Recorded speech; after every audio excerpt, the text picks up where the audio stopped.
Welcome, everyone, back to the School of Greatness. We have the legend from Ohio, Rob Dyrdek, in the house. Ohio, man. Just two guys. Two guys. Out in Beverly Hills now Just from living the Ohio. dream, Yeah, you man. know? I want to, before I get you to share your bio, because I have an intro that I already did before this, I want to do some things we have in common. Sure. All right, so some common things Sure.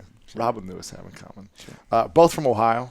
First, I mean, I got my Ohio shirt on. You do. Lovely Always. grown. Every time you see the shape of It's- the Buckeye State, Oh, you feel some type of way. Yeah. You know what I mean? And just before we get too deep into Ohio, I want you to know that I went to Game 7. You the did NBA not. Finals, and it was like I have did not. never look, How much pride did you have? Look, I have never. You know who I watched it with was D Wade, right? Oh, And my gosh. It was like I don't believe in my life I have ever lived through dramatic storytelling and to where I couldn't insane. an entire 20,000 people experiencing this just riveted just storytelling, and when they won, I couldn't I almost cried. I was so excited. You know what I mean? I'm going to tell you where I was. Yeah. I was playing with the USA national team in Buenos Aires in Argentina Yeah. for the Pan Am Championships. Yeah. Now, we had just finished, and I think we lost a game to, I don't know, Brazil or someone who was just in the Olympics. And I'm like, we got to get back to watch Game 7, right? I'm like, I don't care what we do. We got to get back to the hotel. And there's no English-speaking ESPN. It's like ESPN The Ocho or whatever, you know what I mean? Yeah. But they're like, goal, every time they score, it's like a soccer game. Oh, to so them. you didn't even get, so you had to listen to it. I'm listening in oh, Spanish, man. but I can That's feel cool. it, right? That's cool. Yeah. And it's down to the last minute. No Yeah. one, I'm in my room by myself, and I'm literally screaming. Yeah. The whole city must have heard me. Yeah. It was unbelievable, Yeah. man. That's So sick. much fun. And you got lucky that you were at least in a place that was only on the same time zone Exactly, at least. You know what I yeah. mean? It was Instead like of an hour or two off or being in something, yeah. Europe or Nah. something where you were jammed. It was amazing, man. Good for you. Shout out to Ohio. Shout out to LeBron, the whole Cavs team, There you go. Dan Gilbert, and everybody. The second thing that we have in common, we're both former pro athletes. That's right. Skateboarding, Yeah. and I played professional football. Okay. So, yeah. There you go. That's number 2. And how long were you a pro for? Oh, for God's Officially sake. a pro. Look, skateboarding's a little gray. You know what I mean? Yeah. How long did you get paid to compete? I guess, right? I up until last year, you know Wow. what I mean? But I didn't get. I would say last year is when I stopped all my signature product. Okay. You know what I mean? So that was, 20 plus years. Wow. You know what I mean? So That's I turned legendary pro status. at 16. Living in Ohio, you were pro. Yeah, and then made this a very long run, and there was points in it where I had to check myself and reevaluate myself and rededicate myself to my craft. As Sure. 23, I thought it was over. At the time they had signed my final. They gave me a 2-year contract for DC and one more shoe, and they were like, "We think your best years are behind you." And I was 23. like, "Yeah." That's not Yeah. in your prime yet. No, but back then I was like, I'm a mess. But of course I was eating shitty and drinking Right. a ton, you know what I mean? And not nearly as focused, lost my way because my ambition was so much bigger than being a professional athlete. And from that point on, I only signed 2-year deals. I said, look, I promise you 2 years from now I'll be a completely different human being. Wow. And then I never signed more than a 2-year deal ever again, because I made a commitment of every 2 years I will shape shift to another level. And that's what I did continually up until I signed a 7-year deal. Then they went bankrupt. You know what I mean? Sure. How much does a pro athlete make? What's a 2-year deal back when you're 23? Is that 100 grand a year? Is that 20 grand? What is that? I mean, back there you could make two to 500,000 depending on a shoe, right? And and kind of year? yeah. Holy But cow. one of my early big hustles was I was so good at designing shoes, and I would design these hit shoes and make all this royalty money, right? So even though you'd be guaranteed 200,000, You're making $2 a shoe for right? So life. you could end up making 500, 600, 700. Some guys would make like $1 million, $2 million off one shoe, right? So I did a deal with them when I signed that 2nd-year contract of allow me to go through the same process as the designers, right? And what the designers did is they did hand sketches, then they made Illustrator files, and then put them on boards and presented to sales. So I'd do 20 of them. I would get up there, and I was the pro How old were you? skater. I was 24 back then, right? 25. Wow. I would razzle dazzle them. I would put on a show in that sales room because it was like, because it'd be like, oh, what, the pros here, right? and I ended up. You could speak from what athletes wanted. Yeah, but I like, look, I sold it to even so many deeper levels than that, of like, this is what's trending, and all that, and all the colorways and materials. And at one point I had a third of the entire line. So I was getting royalty off of 30 or 40 shoes. Oh my gosh. And when Quicksilver came in and purchased DC, they were like, what? Why is one of the pro skaters getting paid so much money, right? Because the designer gets paid like $60,000 a year. Yeah, and I'm literally getting like 100 plus for all these shoes. You know what I mean? So they kind of put the kibosh on that after they were like, look, like giving you too much. We just can't do this. Like, like when they bought it, you know what I mean? But that's just a little insight to a random thing. Dude, I love that side hustle. Yeah. Dude, I didn't Born know you were side hustle like that. What I called at a younger age was, we called that stir frying. Stir frying. Right, where you would just throw a bunch of different things in and cook it up. You know what I mean? And that's again, seeing an opportunity, approaching, not saying, hey, let me design 10 shoes. It was like, let me go through the same process as the designers, pitch that to the CEO. He's like, shit, okay, well, yeah, if he out designs our team, sure, let's give him a royalty, and even he didn't fully anticipate it, And the sad part is like, I'd go in there and just razzle dazzle and dance and sell them, and then they would pick them, and literally I would pick a designer and hand it to him, and he'd literally have to do everything. Right. He would have to do all, like, get everything made, get all the manufacturers, go through the whole process of it, and I would just like check in. Oh, that looks sick. Oh, like, cool. Yeah, change that. Send me my check. Wow, amazing. And you were in Ohio still during this? No, that was California. That was like, I left Ohio at 16. Really? Yeah. So I stopped going to school at 16 and got guaranteed at the time. I had already turned pro, and right when I turned 17, in that sort of era, you just got board royalties. Maybe some little demo fees. So I would get like $200-300 here. In Christmas of that year, I sold one board and got a $2 check, and they were like, if you move to California, we'll give you $1,000 a month. And I was like, you're like, I'm rich. Like, gone. You know what I mean? And that was sort of the genesis of getting out there. And then once I got out there, then it just really started building, because then all the other companies out here were trying to steal me, thinking that I would leave the small Ohio company, which I just leveraged to get a little bit more money out of those guys. Sure, of course. You're smart. Where were you living when you first moved out here? I moved to San Diego, and at the time I moved in with these 3 girls, my homie from Ohio, and these 3 girls. And when I told my mom, this is the arrangement that I made, and we got a room inside an apartment with 3 girls, she said, oh my God, you're going to have AIDS. Like, immediately equated me living with 3 girls as getting AIDS, So that was my first thing. I moved to Encinitas, California, down on the beach. Yeah, man. Near PB? Is that near Pacific Beach? No, I eventually moved to PB because it was North County was pretty far from where the action was. Right. So I had eventually moved to Pacific Beach, and just wild in the streets. I was wild, and I had went to the Ohio DMV with my friend's social security certificate, or social security card and birth certificate. And because back then in Ohio, if you had those two, they'd give you an ID. You didn't have to wait; they give it to you on the spot. So I think at the time I had stayed up all night and went there at like 6 in the morning, and I was like shaking, you know what I mean? Like trying to fill it out, like, like I'm such a criminal right now, feeling so illegal. I already look, imagine how young I looked at 17, and I'm like, I fill out all the paperwork, and I go to take the photo, and they're like, you're not 21. Wow. And I'm like, I am 21. Everybody says I'm not, but I am. And he's like, excuse me? He's like, can you move the background to blue for 21? I was like, oh, sorry.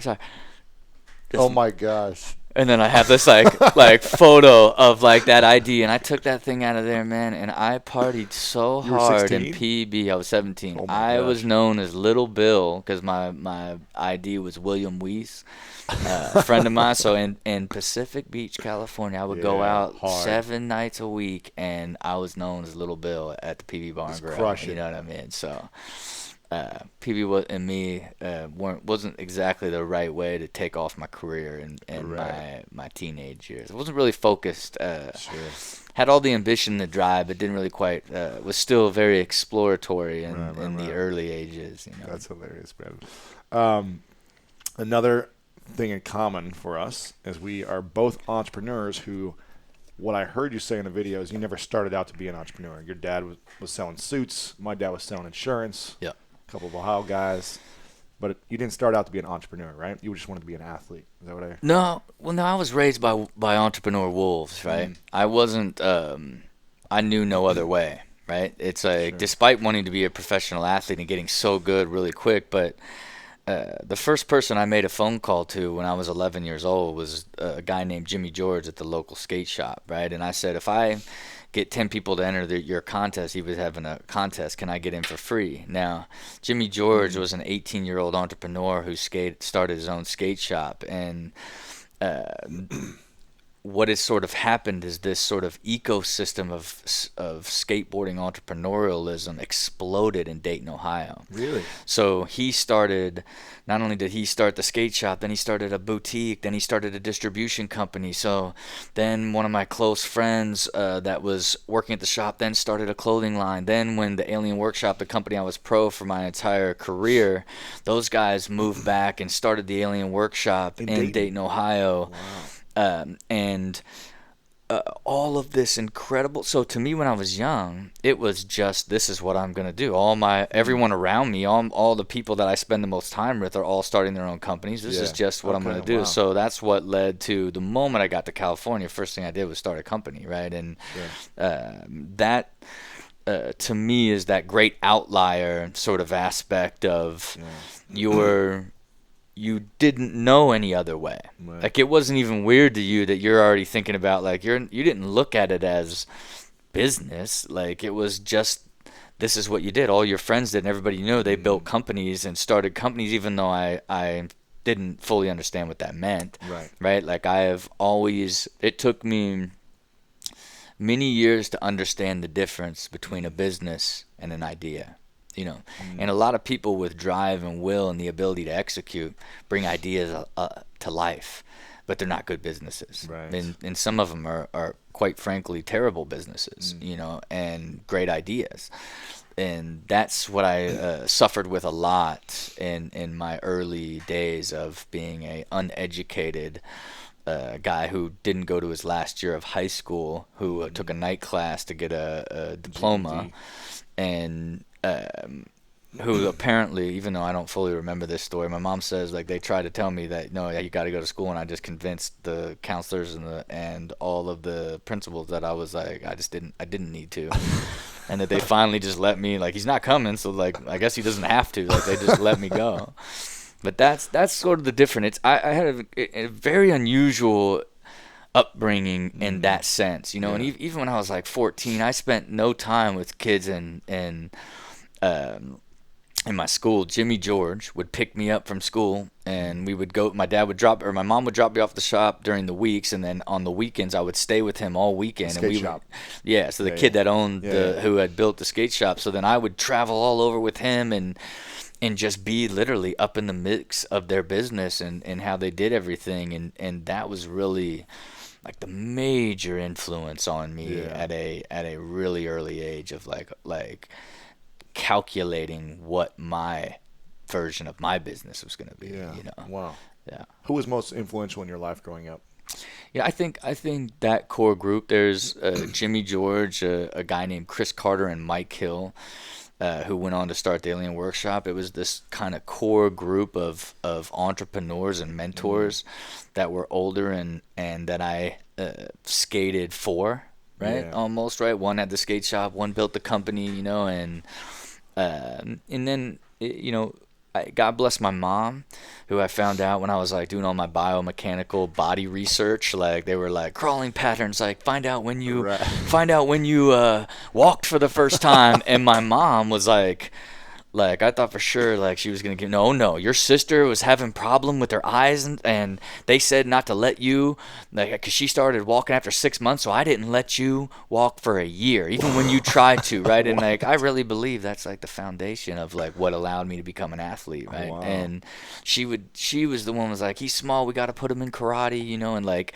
try to chase it down. Then my dad was always, like, literally, like, he could do anything, I could do anything, right? So it'd just be like, Dad, this. He's like, of course I can do that. I'm your dad, right? He's like, of course you can, my dad, right? And I got that same sort of, like, of course I can, like, like, from him, and that spirit of, like understanding people and calibrating with people's energy, and just enjoying life, combined with this sort of paranoid mother who wanted to get me into stuff because she was so afraid I was going to be bullied because I was smaller, which led to this athleticism and this foundation of success at such an early age, and this true deep belief that you can do anything foundationally at a very young age, that when then mixed with these older entrepreneurs and older mentors, created the pool that eventually birthed someone like me to do the type of things that I do in a history and a career and a life on so many different levels. You know? Amazing, man. Steve. But I knew you'd appreciate it. No, I knew you'd appreciate it. I love all this stuff. Another thing in common, we're both ordained ministers from the Universal Life Church. Yeah, man. Who'd you marry, man? I actually didn't marry anyone, but when I was in college, I was like, oh, this looks cool. I want to be like an ordained minister. Yeah. So I went online and did it. But let me give you some depth. I know you did when you did it on a show of yours, right? Let me tell you how it went, right? So I embrace stalkers, right? I think it's just something kind of funny. You have a lot of stalkers. I do, and I have this theory on stalking is like when people are you engage with them, it humanizes you and makes you less interesting, right? But I had this deaf couple that would follow me everywhere I went, right? Whether it was when I jockeyed the horse, they'd go there. When I do my car stunts, they were there. Whatever, if I threw a party in a club, they were there. And I kind of just thought they were cute, you know what I mean? Like, they were in love, and a deaf couple, and they're just super fans. Whatever. So he shows up to my birthday, presents me with a Rolex, right? Uninvited.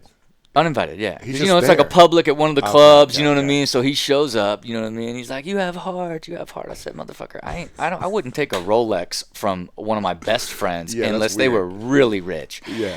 I'm not taking this from you, right? And so then he gave me a card that just said, hey, I want to get engaged. I can't remember the name at the time. Like, will you help me? And I'm like, you want to know what? I'm going to do an episode about this. That's crazy. So I learned sign language. I set this entire thing up, had her surprised, like blindfold her, set the whole thing, put her on the zip line at the factory, sent her down, like, he jumped out, he lays down, like, will you marry me? And she's like, no. What? Right? I'm like, on TV? Yeah, and we're like, wait, what? And he's like, no, absolutely no. Then he's like, for TV? She's like, fine. Shut up. And then, like, it's like, I'd marry you to me. I'm like, oh, God, okay, whoa, all right. Like, and so I had planned, no part of me thought that he hadn't had that part worked out, right? So I just laid out the entire episode, went and got ordained for all of that, and oh my God. And then when they did it, I couldn't do it, right? So flash forward 2 years later, and it's such a good idea for an episode, right? And I'm like, God, it would only matter if I could marry someone that was significant in my life. My sister had a boyfriend for like 2 years at the time. So I called my mom, and I'm like, they ever talk about getting married? And she's like, they said they're just going to go to the courthouse. And I'm like, shit, okay, well, you tell them if they're willing to get married in the next 3 months, that I'll shoot an episode and pay for their amazing wedding and give them a big honeymoon and all this stuff. And so she's like, okay. So like an hour later, I'm like, man, what am I doing? Like, why am I trying to mess with her life and their life? Don't put the pressure on. Like, I don't know. Like, why are you messing with their life for your own TV entertainment? And so I call her. I say, what? Ah, shit. I'm like, do you talk to mom? Yes. And I'm like, what? She's like, well, just so you know, I just brought it up to Jason. He was like, oh, great. Because it's just something we've never talked about, right? And I'm like, never talked about? My mom just made that up, saying like, oh, they said they're going to go to a courthouse. Right. They've never even, these two have been together for 2 years. They never spoke about marriage. So I said, man, put him on the phone. I said, hey, dude, look, I'm so sorry. I'm not trying to fuck with your life. On this whole TV thing and whatever. But look, on some real shit, if you'll get married in 3 months, It'd be pretty epic. I will pay for your wedding and I'll give you guys like 100 G's. Holy cow. You know what I mean? And he was like, all right, let me talk about it. And so we shot that episode, did it like the whole thing, and had my sister's wedding inside the Fantasy Factory. And Wow. and Did she love it, or was she like? she loved it. And to me, it's like, yeah, it's blending entertainment and creativity and being absurd and over the top, but fucking that's special, man. You know what I mean? It's like, it's another one of these incredible life moments that I have, and a highlight reel of incredible moments that money can't buy. And it is timing and creativity and opportunity, all these things mashed into one with a little bit of magic. And for me, I'll never do it again. It's like people hit me up all the time, I want to, get ordained. And that literally is the most significant one, right? Because it's like, it's just my sister and me. And it's like, and she, that was at 40, and then they immediately got pregnant, and she had my nephew at 41, straight buzzer beater, and that's why the following time I was like, okay, I really feel like I shifted their whole existence. These are two people that didn't talk about marriage who now have a child, and that's why in the following season, then I just bought them like a full house so that they could just have something free and clear that could be the true foundation of their family forever. You know what I mean? Like I manipulated the universe on that one. It's my responsibility to make sure that you're secure and peaceful inside your existence. You know what I mean? But as you know, in Ohio, that doesn't. You get a lot for. You get a lot. For $100,000, you're a king. Yeah, no, look too. Dayton as well. Look, like $60,000, you got a mansion. Yeah, no, look, I spent like $380. Right, so you can imagine, like it's a beautiful. My aunt has a place that she got for $500,000 on like the Scioto or the Ohio River, right in Dublin, Ohio. I don't know if you know Dublin. Yeah. But it's like a $500,000 home, but it's got like 12 bedrooms and like 6-car garage and on the river with a boat or whatever. It's like 4 wings for like $5,000 a month. I'm like, what? Yeah, Ohio, man. Look, you'll never, especially being from there, you'll never not like think about how far what your rent is in this place, like the amount that you could own. But the difference is too is you would buy it for that thing will be worth 400 10 years from now. It's not like out here when the waves flowing out here, it's you could literally make millions off of a shitty house in the hills. Dude, my first apartment when I was making a little bit of money was $495 a month in Columbus, Ohio, and it was like the most ghetto building in downtown in the short north. And I remember I moved to New York City for like a month to go just try it out because I had a couple speaking gigs and I was like, let me just try it out for a month. And it was $2,700, and I remember feeling like I wanted to throw up that I was paying $2,700 for 1 month and I was paying $495. Yeah. And then after 1 week of being there, I was like, I get it.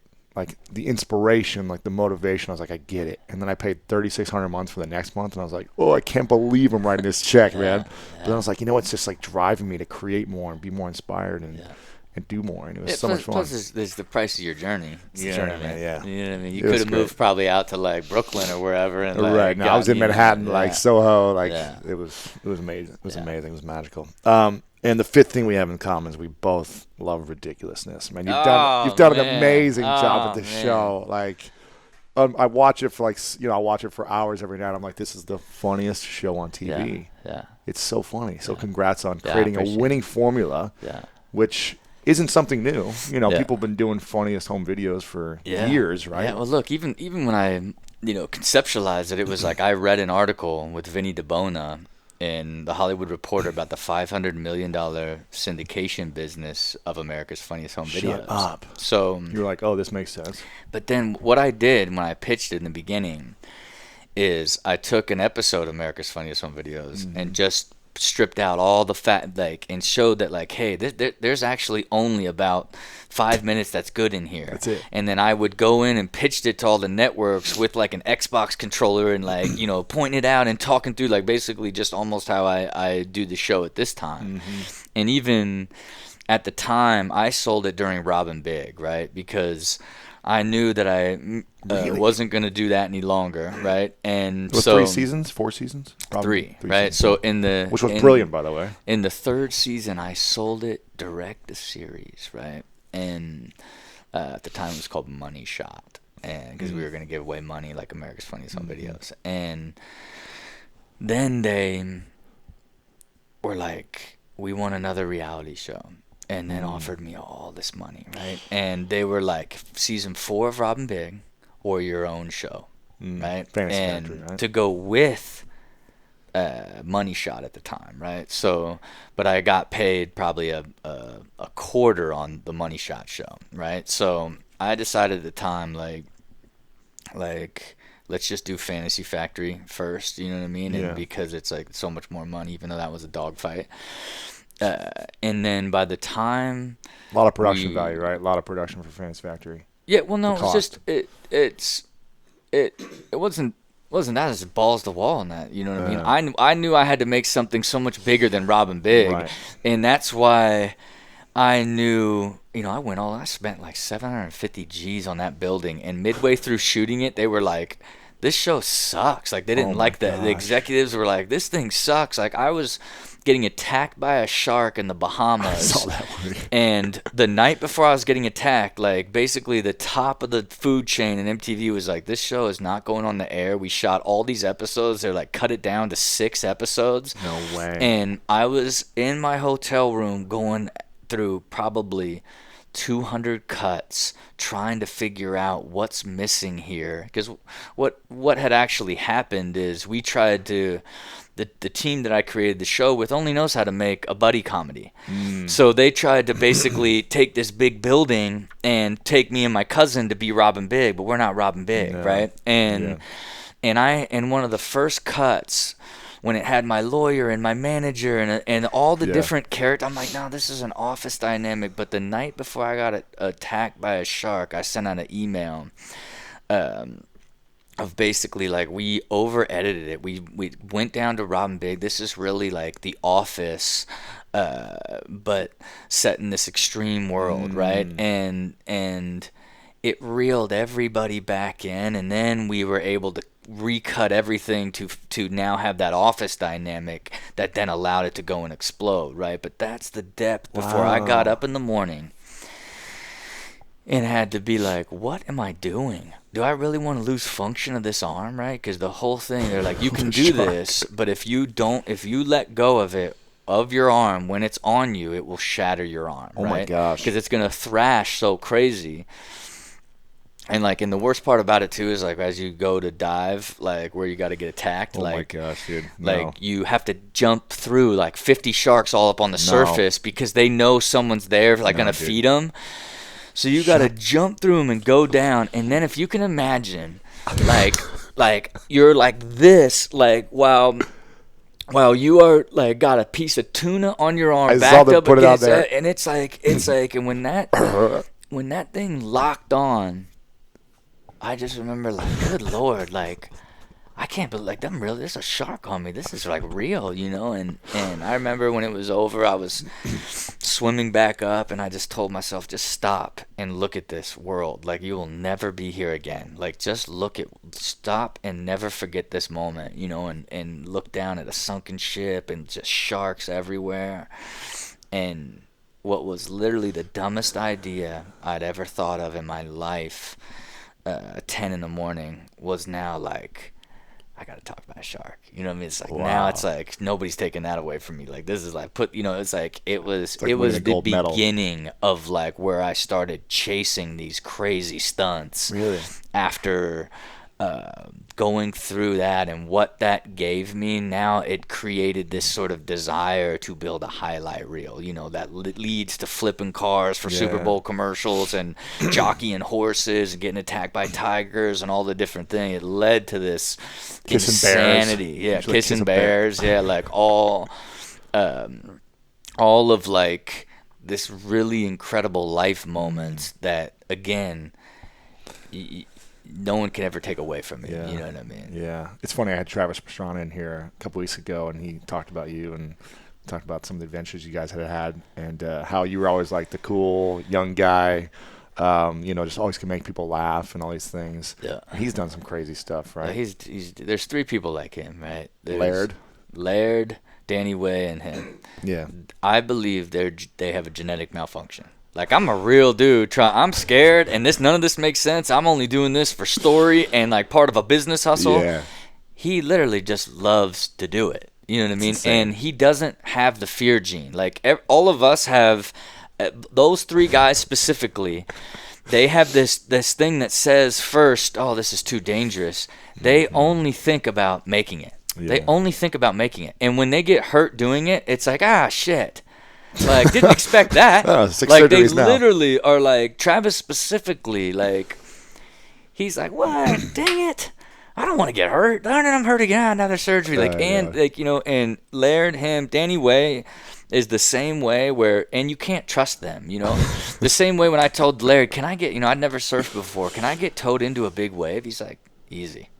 And I'm like, You did it actually. right, yeah, right. But I didn't trust. Right. I just know him, and they're type to say you just can't trust them because they think everybody is as gnarly as they are. Yeah. They think, and I've been through it with all of them, from almost dying on the wave with Laird to trying to backflip a motorcycle with Travis gosh. and whiskey throttling into a crane. And trying to jump the mega ramp with Danny Way and like could not get myself to break through, But look, gosh, Danny man. Way, they all have that missing element of being fearful of something and literally only think about doing it. But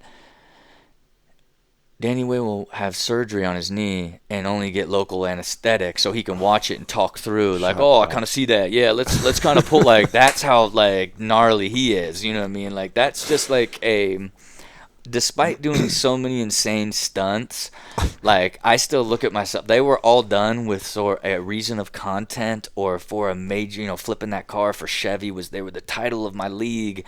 It was the season premiere, it was a Super Bowl commercial. It was just this multi-platform, mega multi-million-dollar deal that boiled down to like, okay, you got to really go flip a car now. But they'll do that like on a Tuesday afternoon. Right, like to them, fun. they're like, but they respect that. You know what I mean? They're like, damn, that's a gnarly one. You know what I mean? Like they Props. they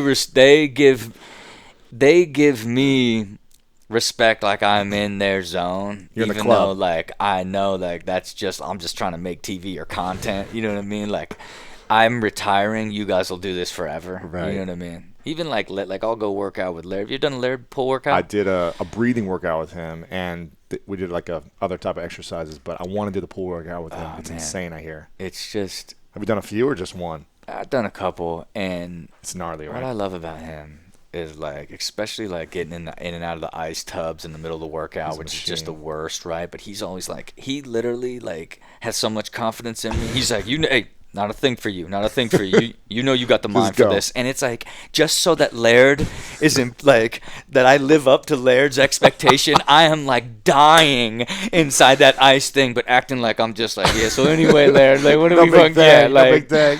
man, but when I got, he really thought I died. He was so shook. In the ocean or what? Yeah, when I got towed into the wave, I got held under by 2 waves.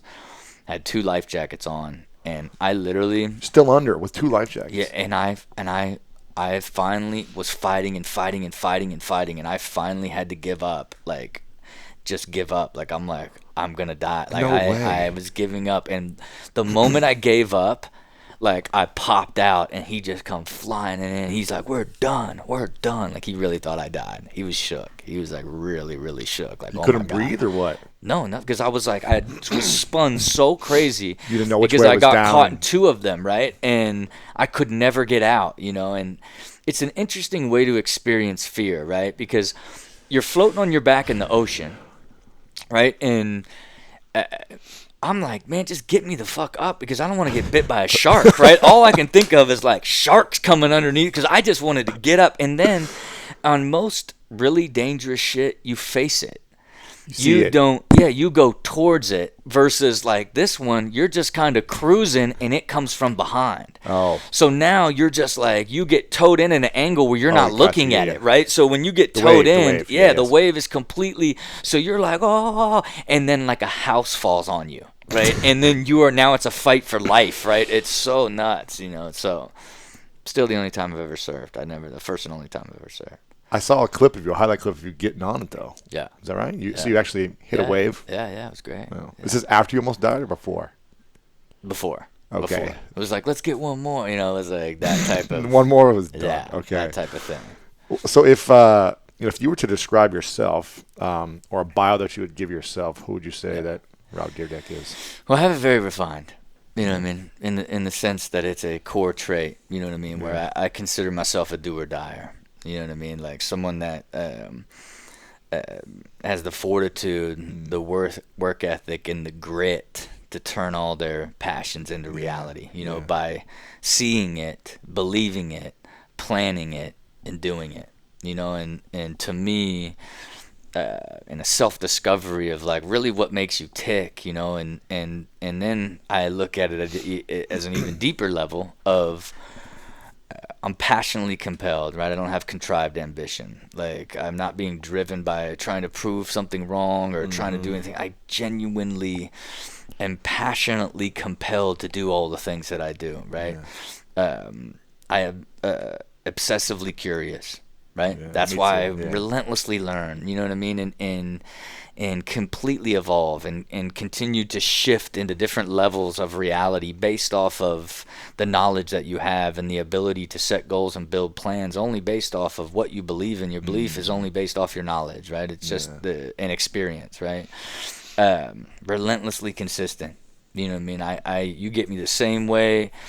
Parking attendant gets me the same way as Lorenzo Fertitta. You know what I mean? And billionaires and TV executives to skate kids. And you know what I do. If you're around me, you know how hard I work. I've never not worked hard. I don't all of a sudden. I don't go high and low and disappear. Profoundly grounded. You know what I mean? It's. Success or failure, there's a lesson and it's all humbling. Yeah. You know what I mean? At the end of the day, grateful based off of God, what an amazing life that you've even been allowed to live, right? I love that. And honestly brilliant. You know what I mean? There's things that I really know that I'm great at and I'm honest with myself on the things that I'm not, right? Yeah. And I think that someone like me who thinks they can do everything, you tend to you tend to think you can do everything and get caught out there when you're, Mr.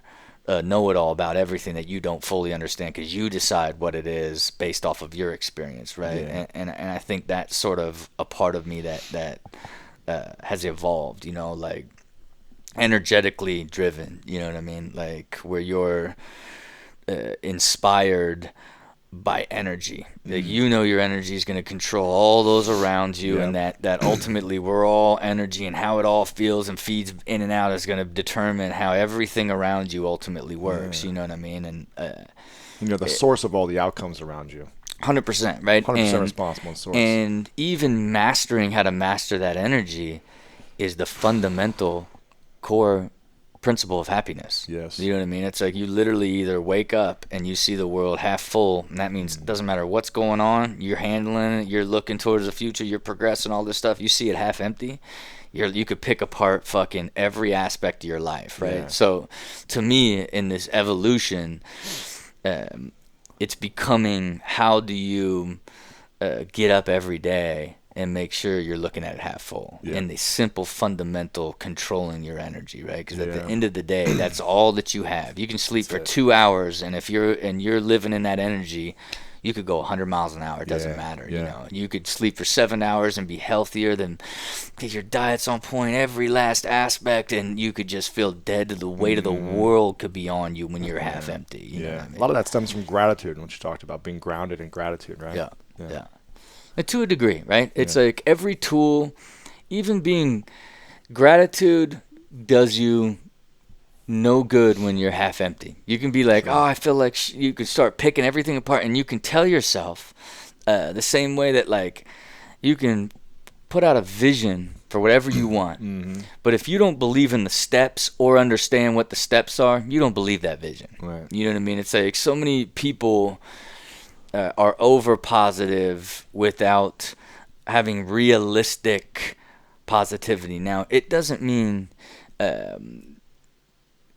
you shouldn't dream big, but you better dream in sequence. To get to there, I'd have to go to here, and if I get to that, here's like, if you can't identify what levels you've got to reach to get to that, you're never going to truly believe it. And if your subconscious doesn't actually believe it, you're not going to manifest even what you even set out of your goal that's too big to even ultimately achieve. So how do you manage your energy with all the different things that are going on, the relationships you have? You got a baby coming on the way, you know, businesses, TV shows, executives, brands, you know.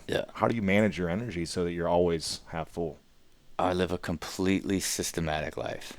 You know, I think you know it well. It's the habit side, right? And now imagine if your habit level goes even further, right? Where now you only pick projects and build projects where your part of it is only where you find energy. So now doesn't take your energy. Right. And then now connect that to having a complete life plan and total purpose that's scalable. Yeah. Right? So now every aspect of your life has purpose and meaning. So your faith in your big ideas is always there because you believe in your plan.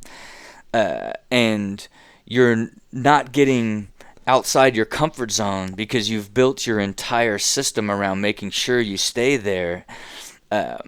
It's almost impossible to drift out of it. Now, I have intangibles like incredible love, right?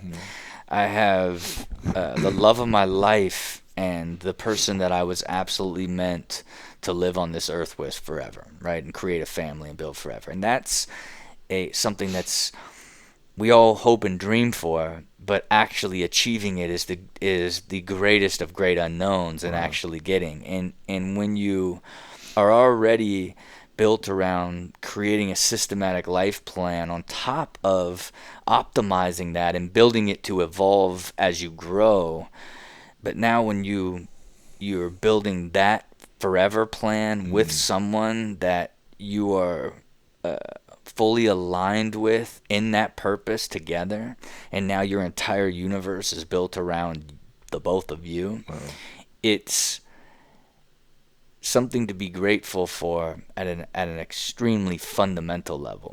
You know what I mean? Because it's not many people I know could articulate it like that or actually live it and understand what it actually feels like. Because it's What's especially relationships. It's peace.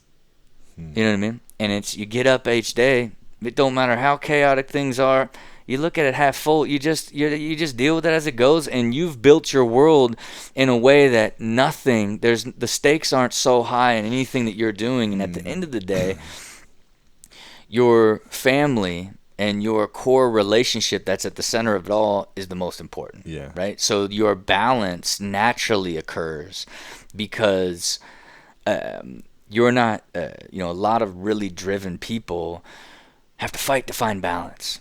Right? Versus building an entire balanced system so that you live in balance. You never have to search for it. You actually live in it. And part of living in that balance is making sure that you live in the energy of everything and get up every day and look at it half full, right? Because you just look at you're happy, and it's a difficult thing to achieve.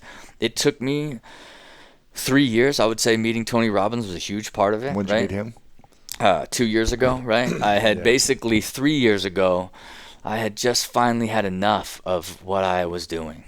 Which was?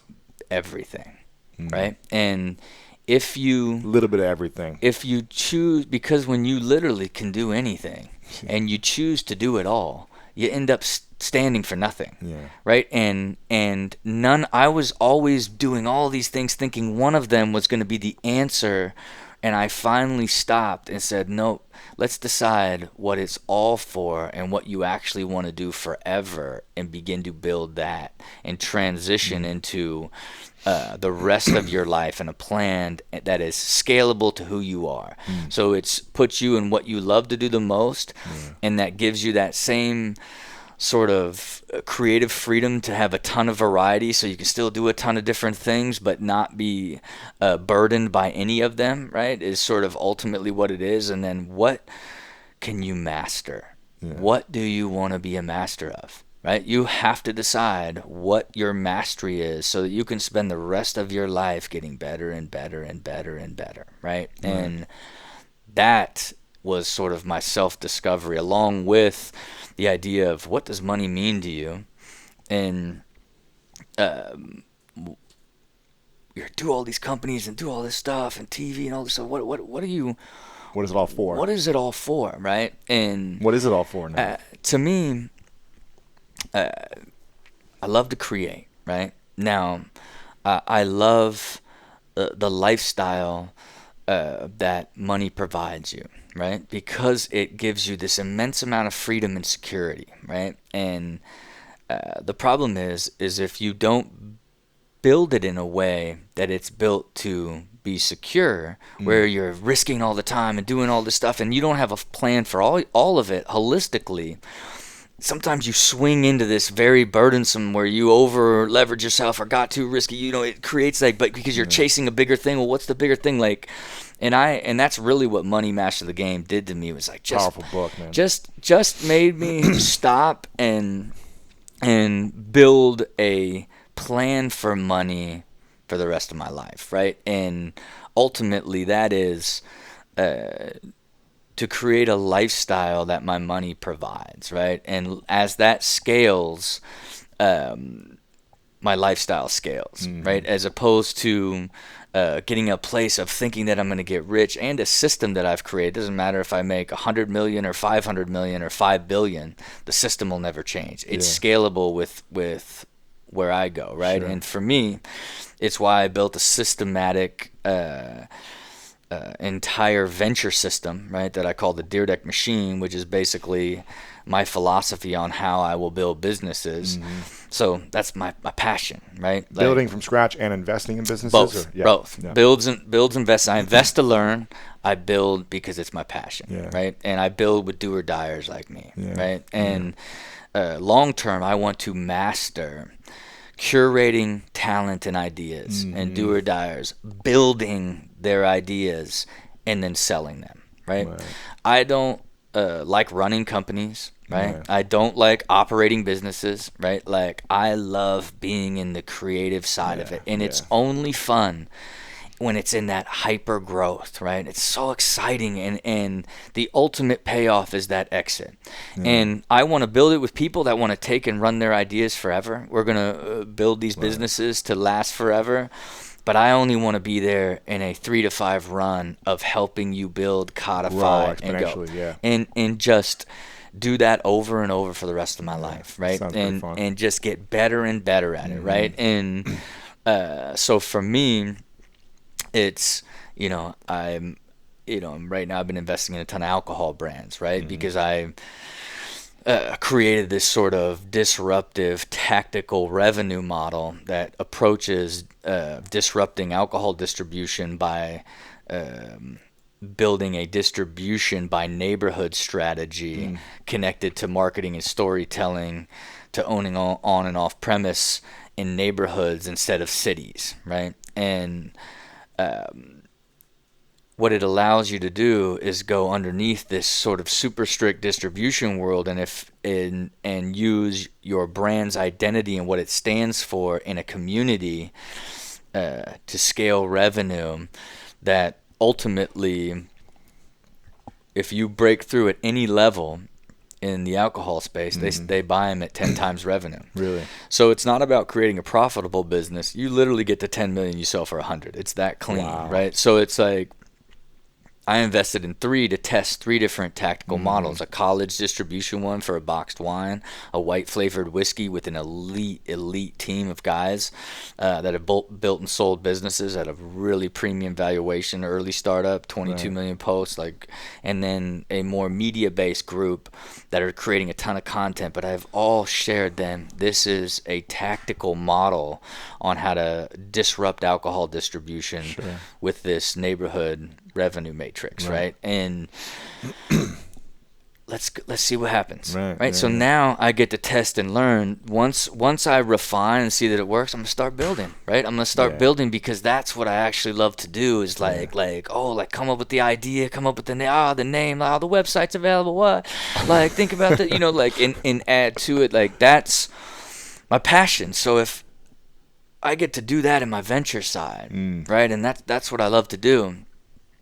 I'm only going to get better and better at it forever, right? And then for me, I put all my money in private placement real estate, multifamily homes, right? Where it's here or in Ohio or all over the place? All over, but only with high-level expert operators, because you get a tax-free dividend, right? And then they roll them. They sell the units every 5 to 10 years, and you roll that into another one, 1031 exchange it, so you never pay taxes on that either, right? So now that creates sort of your like what I call the financial freedom fund, where that dividend, if you keep your expenses inside that dividend,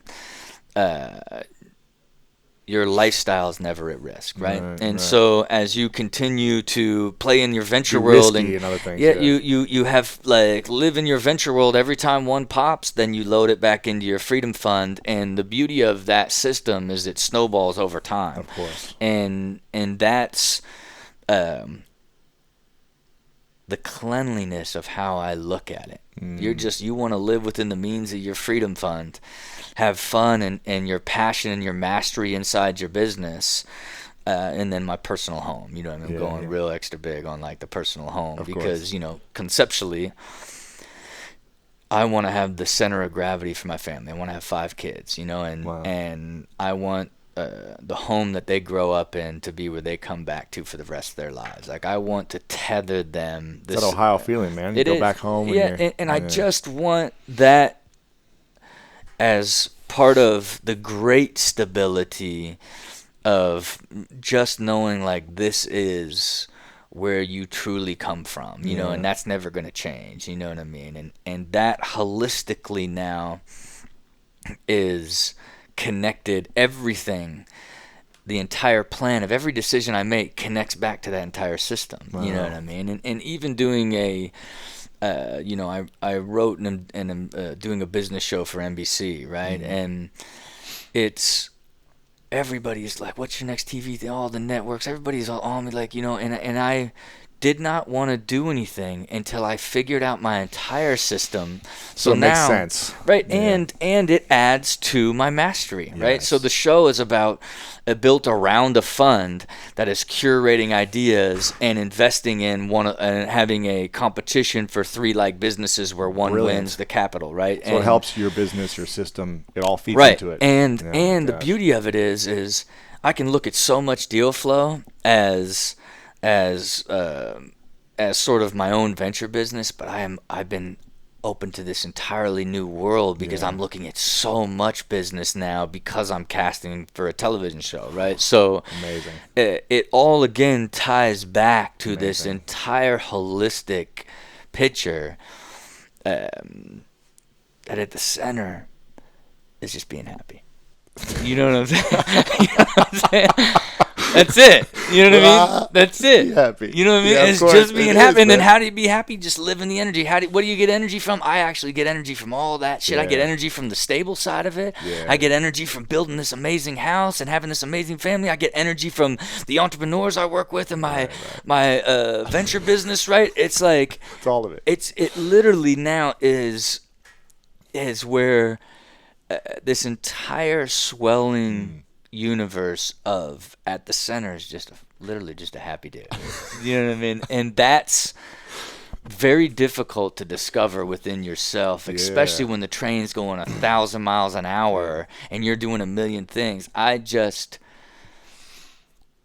was like, no, you have to. You got to do it now. You know what I mean? Like, you got to do it now, and you've ran 40 years of just all over the place. You know it doesn't work. It's like, stop and think about it all, and then what does it all look like? And I would argue that even when that self-discovery is right around the time I met my wife, this is meeting T-Rob, this is like, all sort of the aspects. I hired this really brilliant strategist that came from the agency world that helped me bring all this out of my mind and codify it from a business side as I was doing all the self-discovery of trying to see how it all adds up, and, because even, I try to explain to Tony, like, man,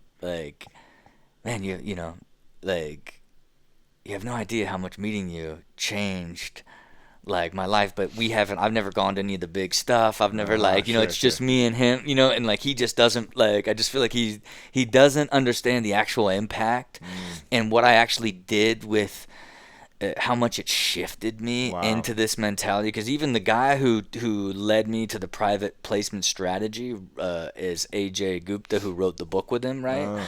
And he was like, right as I was prepared to start like doing meeting financial advisors, he had emailed me, and I was like, oh man, I was actually going. He just immediately put me on with AJ, and then AJ comes to my office like the next day, and then it's like, I'm literally laying out this whole plan. I'm missing this element, and because there's a lot of different theories and what it is. Then he's like, well, if that's your true theory, then.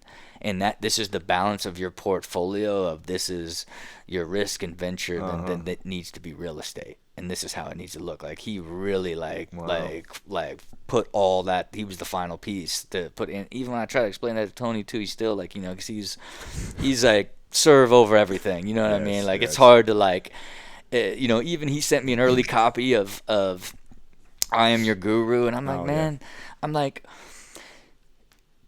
I just wish there was so much more, like, who you really are, and the behind the scenes of you is so interesting. It's like, but I wish there was more of you, but he doesn't want to make it about him. It's about the students, I watched it with him the day before it released, and it was amazing. Yeah. At CAA, actually, there was a small screen. Oh, you did? Okay, I went to, there was two here, right? There was the CAA one, and then the one down on Wilshire, right? You went to that one? Yeah. Look, this is what happened at that one. He was sitting right behind me. It was so funny to watch him, watch himself. Look, after that one, there was a Q&A with the An director. hour and a half. Did he give workshop, you dude? Did he give you with the workshop? Music and the visualization. Oh, it was so great. It was amazing, man. Man, and he's amazing. Look, so much value. Look, and this is what you need to learn from him, right? I'm not trying to like mentor you here. I'll take it. Hey, think of his mastery. Think of how tight his message is. So tight. Right? It is like, and it's like to me, his principles should be taught in fucking elementary school. Yeah. Because it would help you begin to build a foundation of who you are as an individual as you decide to journey into your life, and that is from doing it for so long and so much that it is, obviously he continues to optimize it, but damn it, that shit is like, it is a philosophy that is so tight, and it's deeper than people even realize, because you might drift off and add some things to it and realize, it's actually like, it is like the core epicenter for evolving yourself continually and making the best version of yourself. You know what I mean? And like, even I was on him tough. Like, this needs to be curriculum, man. You need to, like, you want to influence, like, really influence, like, the world. Yeah, like make a movement to add this as part of being taught in schools on how to, like, empower yourself and build your own self-confidence and find your mastery and purpose, like, and understand who you are. Like, this should start in school. This shouldn't be for the few that are driven enough to figure it out. You know what I mean? You're preaching to the choir to me. Yeah, maybe you should start a school curriculum. Yeah, School of Greatness. That's what am I saying? Fuck. What are the non-negotiable habits every single day that you must do in order to have an optimal life that day? Look, it's very, because I think athletes know it more than anybody, right? Yes. Because you understand. You have the unfair advantage, I think. Yeah, and when you get in, you understand. People that have never been an athlete will be like, "Oh, I've been eating well, and I don't feel any different," right? It's like turning things to habit matters, right? So and this is just what I do. I look at life in three levels, right? I look at health, life, and work. Right? So every morning I get up, I weigh myself, full body composition. You know what I mean? I brush my teeth. I immediately have an oatmeal and a water, and then have a coffee. I track how many hours I slept. I rate at the beginning of the morning how motivated I am between 1 and 10. Right? If I'm below 5, it's half full. If I'm above 5, or if it's half empty. If I'm above 5, it's half full. Right. Then I track everything I eat. And all day. Yeah. And when I eat, but I have a food system, so I don't have to think about it, like during the week. So the meals just show up at the time, so I don't have to think about it. Because again, you take your too much energy to be creative with the food. Right. You gotta do don't want to it, like and and then you have the freedom to trail off. The discipline is tracking it, so you understand where you're at, and then I track how much I worked that day and how much I spent on health. Right. So a trainer comes to my house every day at 8, and I either do body work or mobility or whatever it may be, since I've been re-engineering my total structure. And then I try to do a stretch and elliptical at some point during the day and some form. And now in my new office, there's like a holistic center in there. So I've been going down there and doing different things. So I'm murdering it when I put in 2 hours a day on the body, right? Yes. So I track how much I work, how much I'm just living life, how much I slept, and how much time I spent on my health, right? And then at the end of every day, I'd give it a life, a 0 to 10, health, a 0 to 10, and work, a 0 to 10, right? And that's cool. So I have this incredible data. You know what I mean? Of like looking at and it's just so interesting. Is it on like a software? It's so sick. I have it all in Google Docs. No, so I put it all in the Google calendar. I gotta get this system, man. Put it all in Google Calendar, and then my assistant then pumps me out in Google Docs my monthly numbers, right? So you see, because you look as an athlete, you'll appreciate understanding every aspect of your body composition.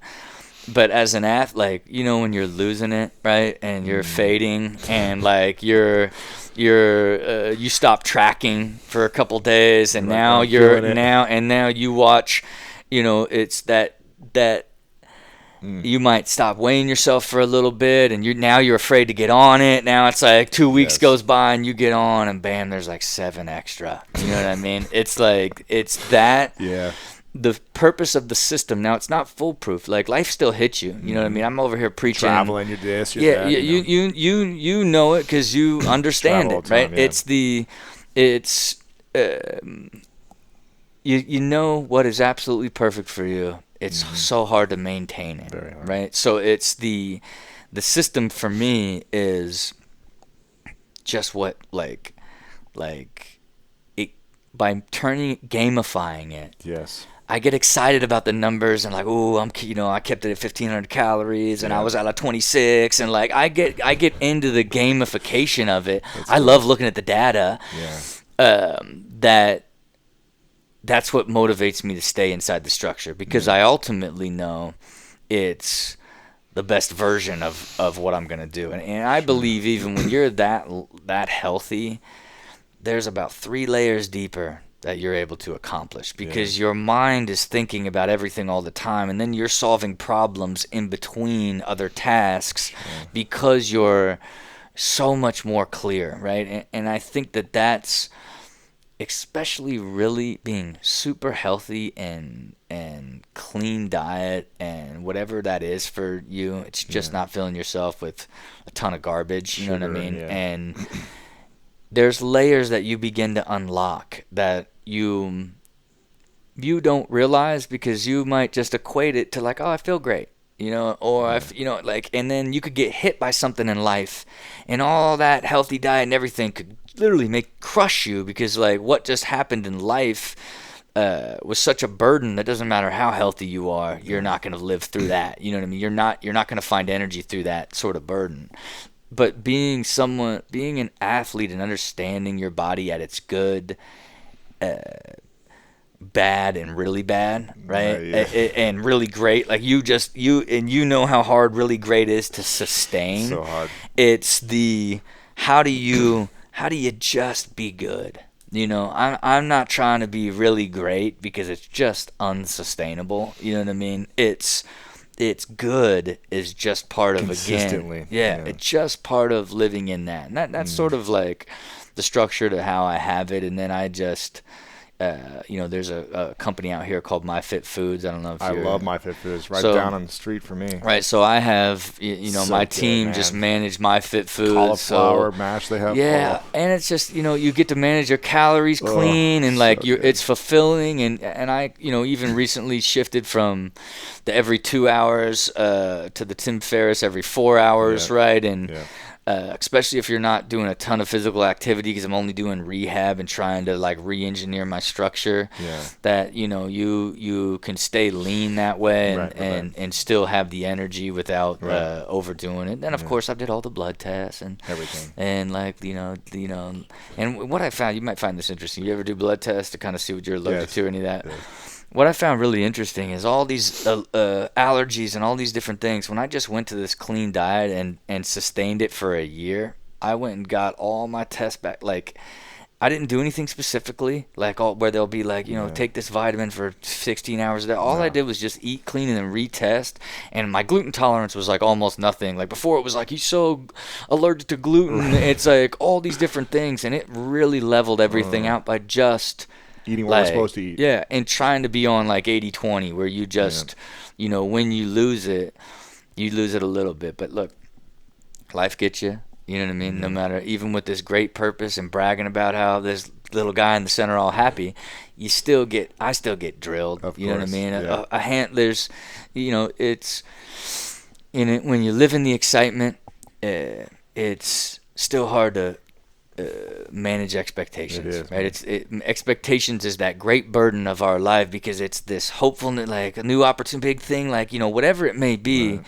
It's always, there's so much energy associated with expectation and the hope behind whatever that may be, and getting a couple of those in a row, getting slapped back at you, can drain the strongest, most driven, purposeful person. You know what I mean? And it's just a part of life. No matter how much you've calibrated who you are as a person and built your life, you're still gonna get like punched in the gut. Yeah. You know what I mean? Every couple months. You Of know course. what I mean? What's missing in your life right now? Man, I don't look. I'm. It's not very interesting. But to me, it's the family and home growing. You know what I mean? Like sons do here any day. Crazy, man. Really excited about it, but want to build the house. You know what I mean? I've just been going through the process. It's going to take so many years to do it. And I want to build just this, place that I love and live forever. So it's like by the time that's done, and I've sort of transitioned out of dancing on a laptop and being the skate guy, and sort of evolved into like this sort of do or die entrepreneur, retired adventurer and athlete, like, and when I can evolve into that space fully and have built the home that I'm going to live in forever, and now had become a dad for a couple years, like I'm still like, I still long for beginning to get into that forever of my life, because I just am at the beginning of it. You know what I mean? Yeah. Okay, final couple questions, I promise. This is called the three truths. Three truths. So you've lived in your home forever, and you've been there for a long time. Yeah. and it's the last day for you. Yeah. And everything you've ever created, the videos, the books, the products, it's all been erased. Yeah. And everyone's there. You're happy. You've done everything you want to do. And they say, we don't have anything to remember you by, except for memories. But here's a piece of paper and a pen. We want you to write down your 3 truths. Yeah. 3 things that you know to be true about everything you've experienced in your incredible life, like bit by sharks, bears, all the stuff you do. Yeah. What are the 3 things you know to be true about life that you'd pass on to us? Yeah. What would that be? I think number 1 is that everything you seek to achieve, build a believable plan. You know what I mean? It is, whether you literally just want to like become a paper person, build a plan on how it is and what it's going to be like, whatever you want to do, like build a plan you believe in, because you'll have the faith through the tough times to actually do it, because you actually know you can do it. Number 2, I think it would ultimately be to learn to be passionately compelled, in the sense of learn to find what drives you based off of you wouldn't have it any other way. Because ultimately, if you're using something for fuel, it's inevitably going to run out. But if it's an internal engine that is literally, you don't know any other way to do it, because this is why you do what you do, is because you're compelled by your passion, that will fuel you forever. Yeah. Number 3. Number 3 is simple. Love people and have fun. You know what I mean? Yeah, at the end of the day, you still get up every day and interact with people and their energies. Man. And if you don't really learn how to find beauty in every single person and calibrate to an exchange of what you're about, you're just not going to be a happy person. If you can't find joy and fun and literally pretty much anything that you do, especially when it comes to interacting with people, you will never be happy. Yeah. You know what I mean? Yeah. Those are great truths, man. Those are great truths. I don't know if those are exact truths. They were pretty long. They're good. They I were like pretty them. I like them. Before I ask the final question, how can we as a community, School of Greatness community, support you? What can we do? Yeah. What can we promote? Make sure everyone watch Ridiculousness, but what can we really do to serve you? What means the most to you right now? Oh, no, I don't. I mean, I'm just, look, I would just hope that, I think people that find you are just seeking knowledge and looking to elevate themselves. I don't do too many things. Yeah. You know what I mean? I appreciate you coming on. And I just knew philosophically you would enjoy. I love this. I want to go for 5 more hours, man. I'm like, I can't get enough of this stuff, I knew that you would philosophically enjoy the evolution of who I am and my way of thinking. Yeah, you know of course. What I mean? And to me, I would just hope that long term, I'm not a teacher. You know what I mean? I love having conversations and talking about why I do what I do. Yeah. One day, I will say this is how I lived my life and why, as just not for everyone, but this is why I did it. But I'll never be someone that will be speaking and writing books and doing all this type of stuff. You know what I mean? But it's ultimately, I'm not a teacher. That's along the self-discovery, because you would think someone that thinks like this would be like, damn, this is a teacher, right? I don't look at myself as a teacher either. I look at myself as a student that shares what I'm learning. Yeah, but your passion is sharing and inspiring and teaching others. Yes. You're taking this knowledge, repackaging it and giving it to them to help them. And I just think that ultimately, it's in that self-discovery. I just knew it was never, something that you're doing it in your own way. You're entertaining, teaching through entertaining. Right. And I would rather like doing this. I don't mind, because it's a conversation, and I think it's the reality of when someone like you has a conversation with me, it's just another. Hopefully to the listeners that are on your podcast, to be inspired, that there's just some truths in there that they can just apply, because it's the same way that, you read Think and Grow Rich when you're 20, you you barely understand it. You read it at 25, you get a little bit more out of it. You read it at 30, it's like, oh wow.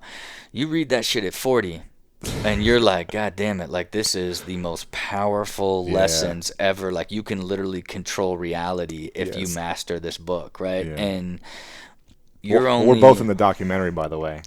The documentary. Oh, you are? You would? Okay, well. I saw that you're in it also. I'm excited about that.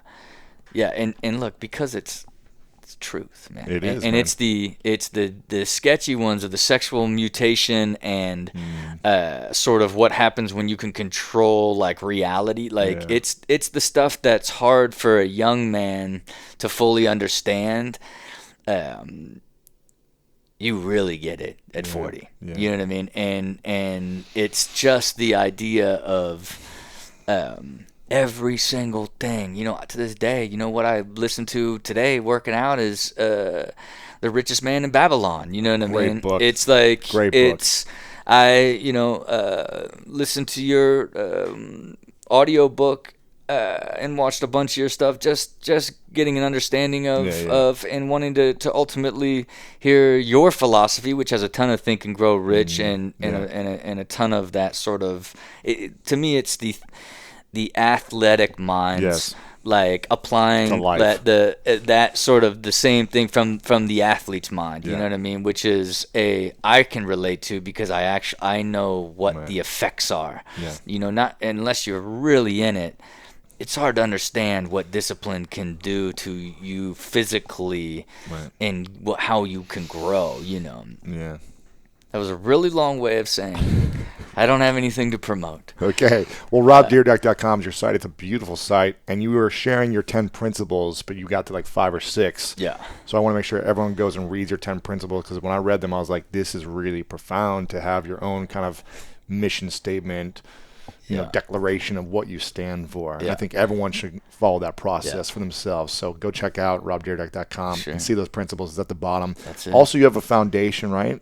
Yeah, haven't launched it yet. You haven't launched it we yet? never even got into that. I saw the video trailer for it. It was like, you know. To give you the concept is I'm a do-or-dyer. I want to build companies with do-or-dyer entrepreneurs, right? And I want to build 50 to 100 businesses that I sell over the rest of my life.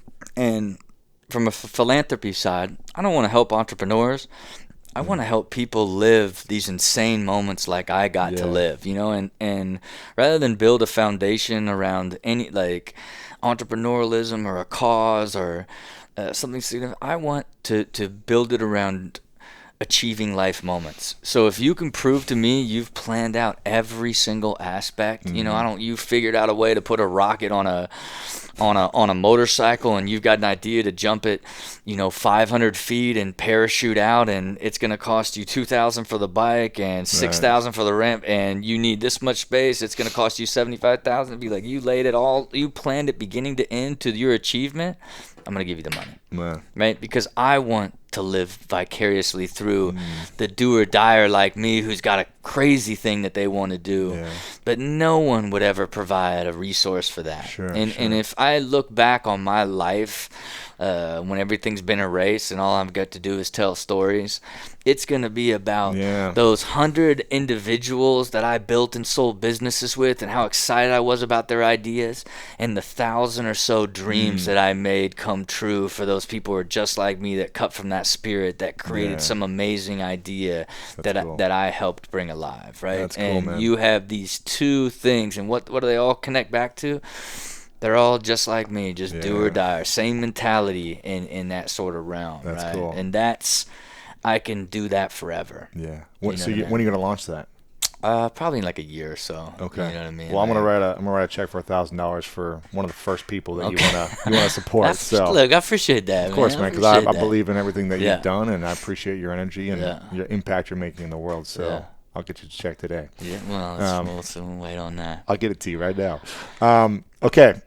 Final question. Before I ask the final question, I want to acknowledge you for a moment, Rob, for your incredible spirit, your incredible heart, and your passion, man. You've got such a will to live a happy, joyful life, and you're like a symbol to me. You're like a symbol of someone who can come up with any idea and make it happen. Yeah. And that symbol for me is such an inspiration because so many people look up to you and say, hey, if this guy, the small kid from Ohio who's a skateboarder, can create anything he wants and have fun doing it and it doesn't look stressful, like you're exactly the way you are on TV.